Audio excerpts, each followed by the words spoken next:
Bonjour à tous, bienvenue sur votre chaîne L'Esprit de la Prophétie. Soyez bénis, vous qui avez part à l'Esprit, à la grâce et à la résurrection d'entre les morts. Je voudrais partager avec vous sur ce qui se passe à la Maison Blanche et l'esprit de l'Antichrist qui anime les dirigeants, les hautes sphères de l'État, les hautes sphères du pouvoir. Parce que la Bible dit, il y a deux sortes de pouvoir dans ce monde, soit il vient de Dieu, soit il vient du malin. Et vous savez, le secrétaire à la défense des États-Unis est un homme bien étrange, et vous savez, il y a des signes qui ne trompent pas. Alors, avant de rentrer dans des explications, écoutez ce verset. 1 Jean 2, verset 18 dit « Petits enfants, c'est la dernière heure. Et comme vous avez appris qu'un antichrist vient, il y a maintenant plusieurs antichrists. Par là, nous connaissons que c'est la dernière heure. Ils sont sortis du milieu de nous, mais s'ils n'étaient pas des nôtres, car s'ils eussent été des nôtres, ils seraient demeurés avec nous. Mais cela est arrivé afin qu'il fût manifeste que tous ne sont pas des nôtres, c'est-à-dire des disciples de Jésus. Certains diront qu'ils sont catholiques, évangéliques, ou je ne sais, mais être des nôtres, c'est être des disciples de Jésus. Vous savez, tout ce que on ajoute vient du malin. Donc certains ajoutent, ils disent qu'ils sont de ceci, ils se réclament de cela. Mais nous devons nous réclamer d'être des disciples de Jésus, c'est-à-dire garder son enseignement. Puis il dit, pour vous, vous avez reçu l'onction, c'est-à-dire l'esprit en manifestation de la part de celui qui est saint, et vous avez de la connaissance, c'est-à-dire vous avez du discernement. On ne peut pas vous tromper, on ne peut pas vous éloigner de celui qui vous donne un témoignage intérieur que vous êtes un enfant de Dieu. Voilà, donc l'esprit de l'Antichrist agit. Et cet esprit a une particularité, que ce sont des gens qui se sont réclamés être dits des chrétiens, mais en fait ils ne sont pas des nôtres, c'est-à-dire ils ne sont pas du peuple de Dieu, ils ne sont pas de la maison de Dieu, mais ils s'en réclament et ils sont sortis de chez nous. C'est-à-dire qu'un vrai antichrist doit être sorti, doit venir de se réclamer de la Bible et dire qu'il est chrétien. Et puis il y a une distinction qui se fait car ses œuvres démontrent qu'il n'est pas disciple de Jésus. Et là, je vais vous parler de ce qui se passe avec les bruits de guerre et la guerre qui agit. Vous voyez ici Trump qui est réuni, on prie pour lui et on prie particulièrement pour lui à un moment où il fait la guerre en Iran. Alors je voudrais que vous réalisiez ceci, mes frères, mes sœurs, avec toutes les informations que j'ai pu glaner ici et là et qui sont certaines. La Maison Blanche, les États-Unis, vous savez, le vrai but de la guerre en Iran vers le monde arabe, qui a commencé avec la Libye, qui a commencé avec les manifestations soi-disant pour changer le pouvoir, qui ont eu lieu en Alger, en Tunisie, le printemps arabe. Tout ça, c'est un projet qu'ils ont. En fait, ils sont en guerre contre les pays arabes. C'est-à-dire que c'est une guerre de croisade. Oui, ils pensent qu'ils doivent faire venir le Messie et que les États-Unis ont une mission. Ils disent même qu'ils ont dit à Trump qu'il était loin de Dieu, c'est-à-dire qu'il était investi d'une mission par le Saint-Esprit, par Dieu, pour faire venir Jésus-Christ pour que ce retour soit amorcé. Vous vous rendez compte ? Donc, dans l'armée américaine, il y a des commandants, des personnes qui rapportent dans le haut commandement qu'il y a des problèmes. Parce que les problèmes, quels sont-ils ? Le problème, c'est qu'il y a des gens dans l'armée qui disent que si vous mourrez sur les territoires de la guerre en Iran ou autre, sur ce territoire, dans la guerre d'Armageddon qui sont en train de déclencher, vous irez directement au ciel parce que vous êtes un croisé. Et là, vous voyez Peter Estek, le secrétaire à la défense, vous voyez sur son torse, il a cette croix que nous voyons là, c'est la croix de Jérusalem, c'est la croix des croisés. Alors je vais vous lire ce qu'on dit sur cette croix. Vous savez, le monde occulte, le monde des ténèbres fonctionne avec des symboles qui représentent les idées, les forces qui sont là. Tandis que Dieu, lui, fonctionne aussi avec des symboles, mais surtout c'est la parole de Dieu et la manifestation de l'Esprit qui fait la différence. Alors vous connaissez cette croix, elle est appelée la croix d'Israël ou croix de Jérusalem. Alors c'est la croix les croisés. Vous savez que les croisés, c'est l'Europe qui est allée pour défendre le tombeau du Christ et qui a envahi cette zone d'Israël, qui a fait beaucoup de dégâts, beaucoup de morts, et c'était une guerre entre arabes et chrétiens. Alors c'est une emblème chrétienne historique composée d'une croix centrale, cantonnée des 4 petites croix. Elle symbolise les 5 plaies du Christ, les 4 évangélistes et les 4 directions de l'évangile depuis Jérusalem. Alors les points clés, l'origine de cela, c'est un symbole du royaume latin de Jérusalem fondé après la première croisade de 1099. La signification, utilisée par les chrétiens d'Orient, est comme blason de la custodie franciscaine de la Terre Sainte. Et alors il y a des variantes, elle est parfois appelée croix potencée, représentant la foi chrétienne en Terre Sainte. Le monastère de la Croix, situé dans la vallée de la Croix à Jérusalem, un lieu historique important. Ça fait référence donc à un lieu géographique. Ne pas confondre avec la vraie croix, la relique supposée de la crucifixion de Jésus, découverte au IVe siècle. Donc, c'est des symboles, et ces symboles ne sont pas innocents. Comprenez, tout ce que vous voyez qui est là a un sens. Si lui a été mis là-bas, c'est parce que c'est la personne qu'ils ont choisi pour faire cette guerre sainte. C'est pour ça que beaucoup de gens qui font de la géopolitique trouvent que le motif de guerre des USA, leurs objectifs stratégiques et tout cela ne sont pas clairs. Pourquoi ce n'est pas clair? Parce qu'ils sont dans l'irrationnel, parce que c'est une croisade, et que quand vous êtes rationnel, si vous n'allez pas dans leur conception de la spiritualité, vous ne pouvez pas comprendre.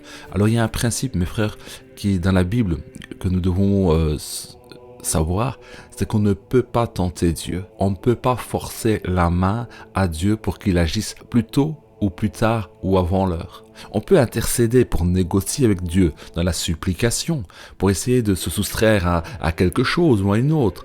Mais notre prière se terminera toujours « mais que ta volonté soit faite ». C'est-à-dire qu'il y a toujours une soumission. Mais là, nous voyons que l'Occident capitaliste, parce que comprenez, les États-Unis, mes frères et mes sœurs, elles sont contrôlés par une force, par des familles, par des lobbies d'argent. Même les États-Unis, si vous voulez, ne mettent plus en pratique leur constitution et leurs lois. La constitution américaine est violée. Ici en Europe, des lois fondamentales sont violées à chaque instant parce qu'il y a un nouvel ordre qui est en train de prendre place.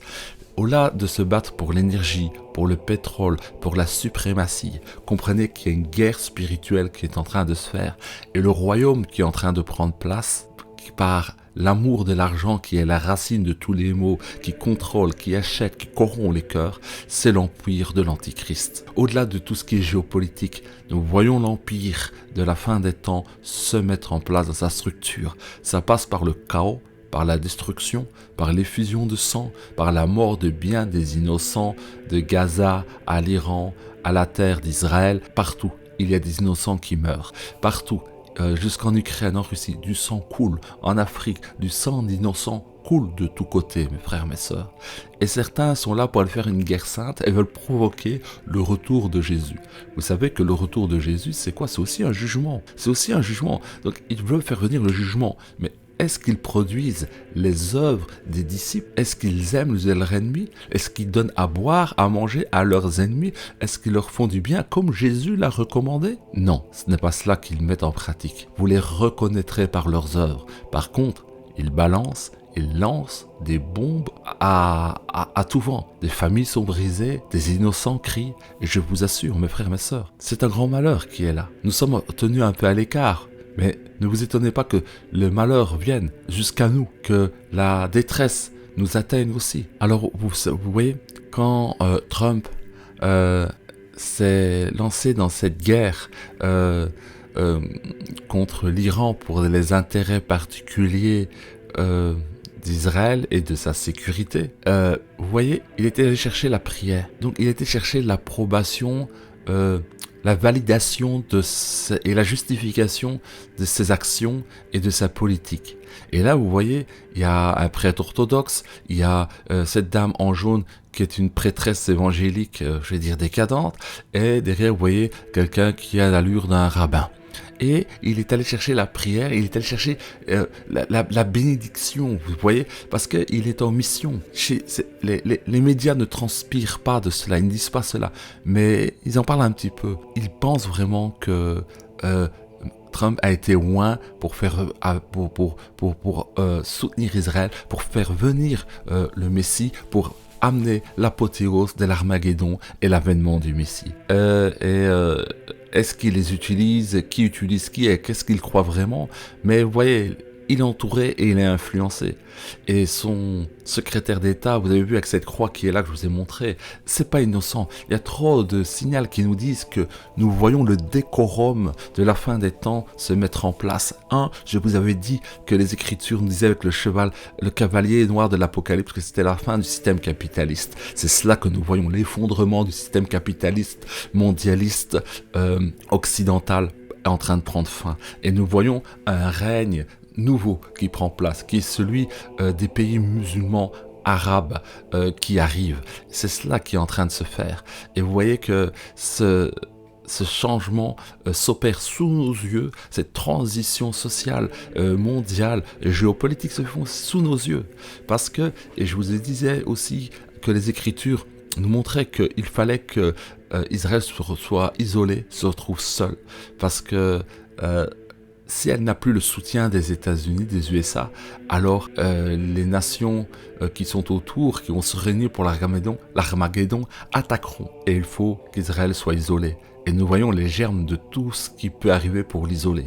Ce n'est pas encore la grande tribulation qui va venir sur le monde, mais nous voyons que le décorum se met là sous nos yeux et que l'Antichrist, quand il viendra, cette situation que nous voyons qui va empirer, qui va atteindre un sommet, lui, il va venir, se présentera et il arrivera à faire la paix que personne n'est arrivé à faire. C'est pour ça que la guerre peut s'arrêter pendant un temps, mais elle recommencera sous une autre forme. Parce que l'Antéchrist viendra comme l'ouvrier de paix. Mais après, nous savons qu'il va se faire passer pour Dieu, qu'il va vouloir être adoré, et puis qu'il se retournera contre Israël à la fin des temps. Voilà mes frères et sœurs, ce que je voulais mettre l'accent, que vous compreniez, je voulais que vous discerniez, quand vous voyez ce qui se passe aux États-Unis, l'esprit de l'Antichrist agit très très fortement et utilise avec sa puissance et sa pompe de mensonges, de manipulation, agit vraiment sur les États-Unis. Une autre chose que je voulais vous dire aussi pour partager et attirer votre attention, vous avez vu qu'il y a plusieurs... il s'appelle Jacques Beau. Il y a plusieurs personnes en Europe qui ont pris des positions, on va dire, par rapport à la géopolitique, en expliquant les rapports entre l'Europe, les États-Unis et Israël, et entre autres aussi la Russie, qui ont dit des faits, mais qui vont à l'encontre du narratif autorisé. Vous savez ce qui est arrivé? On leur a interdit d'utiliser les produits bancaires. Ça veut dire que toutes les banques d'Europe ont obéi à l'injonction de la communauté européenne et ces personnes ne peuvent plus acheter ni vendre dans la communauté européenne et ne peuvent plus utiliser leur carte bancaire, leur argent, tout leur a été saisi.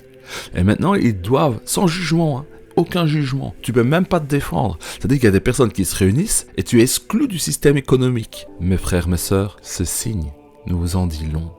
Ce signe est là pour nous dire qu'en réalité, le système socio-économique, politique et religieux qui va prendre place par l'Antichrist est déjà là en germe devant nous et s'exécute pour des prises de position politiques ou, vous voyez, qui influencent sur la politique, mais à un jour et à une heure, il faudra faire allégeance à ce système pour pouvoir en faire partie. C'est cela qui va arriver. Et nous avons tous reçu, comme dit le texte, de l'onction, c'est-à-dire de l'Esprit de Dieu pour discerner.